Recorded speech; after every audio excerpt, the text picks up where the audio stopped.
referida a estas situaciones en donde muchas personas sufren la vulnerabilidad en redes sociales. Allá por el año 2016-2017 se buscaba crear la Defensoría del Pueblo en redes sociales en el ámbito del Poder Legislativo. Dialogamos con Juan Brugue de este tema. Un tema que ha tomado actualidad en las últimas semanas, pero hacíamos un poco de memoria respecto a los antecedentes próximos que había habido respecto a cómo regular redes sociales, alguna figura de defensor allí en redes. En el año 2017, siendo legislador en Córdoba, ustedes tuvieron la posibilidad de su propia autoría, Juan, de presentar este proyecto que finalmente creo que tuvo media sanción, pero no pudo avanzar. ¿Cómo fue el trabajo que hicieron en aquella oportunidad? Bueno, en el año 2016, siendo diputado nacional y presidente de la Comisión de Comunicación e Informática de la Cámara de Diputados de la Nación,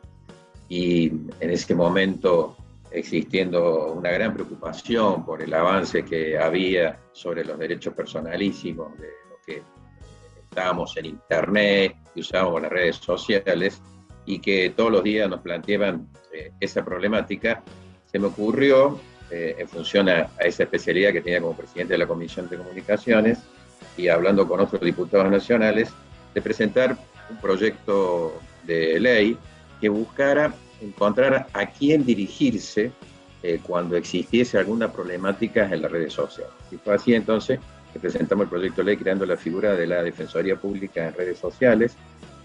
sobre todo en lo que respecta a los contenidos digitales que afecten los derechos humanos, que afecten los derechos personalísimos, y como un mecanismo administrativo en donde el ciudadano puede dirigirse y pedir algún tipo de protección. O sea, hoy el tema de las redes sociales, que ha venido para quedarse, nos dan muchos beneficios, pero también generan muchas conflictividades y perjuicios con a veces datos que surgen de su creación, contenidos que afectan a la dignidad de la persona básicamente, ¿no? Y cuando decimos que afecta a la dignidad de la persona, no estamos diciendo nada referente a ejercer un control sobre esos contenidos en lo que respecta a ideas, en lo que respecta al ejercicio de la libertad de expresión, sino cuando justamente se está promoviendo el odio, se está promoviendo la discriminación, se está promoviendo la violencia, el terrorismo, o se está afectando derechos personalísimos con noticias falsas sobre aspectos que hacen a la vida cotidiana nuestra y que obviamente generan una mala imagen, afecta al honor, afecta a la verdad y a veces afecta a la integridad psicofísica del persona. Entonces, como no existía dónde ir, la gente no sabía dónde dirigirse, a quién pedir colaboración en el ámbito nacional,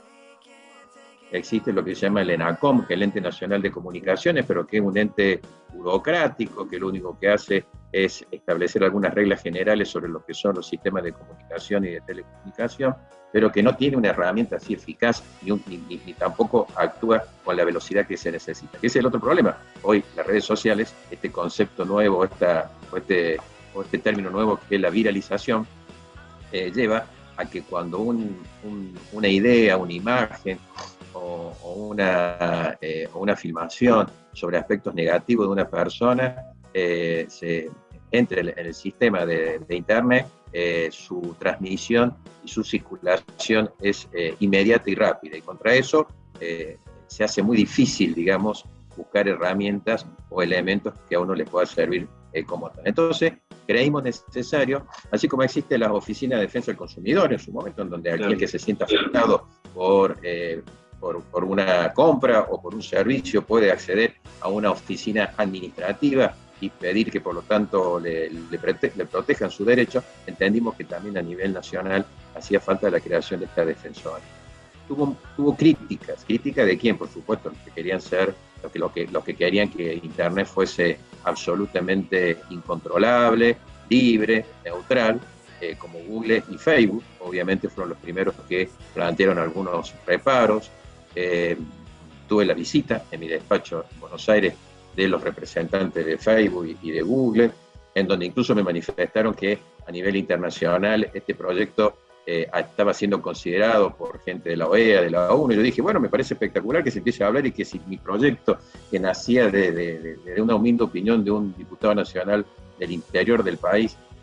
generara esta discusión, me parecía fabuloso. Cosa que después,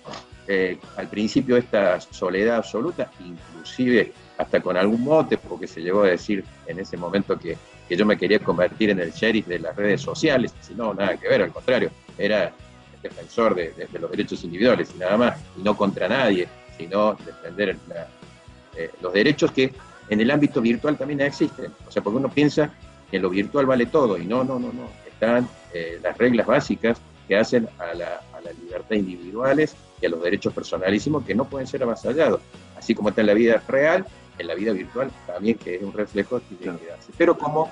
nosotros voluntariamente nos exponemos en nuestra privacidad a través de las redes sociales, porque quizás las necesitamos y es la nueva forma de comunicarse, eso nos lleva a que sea esto el libre juego. Hasta que, bueno, en el año 2017 el CEO de Facebook fue citado por el Congreso norteamericano para que dé explicaciones sobre una serie de irregularidades que se habían cometido, entre ellas en el proceso electoral en donde terminó siendo presidente Trump,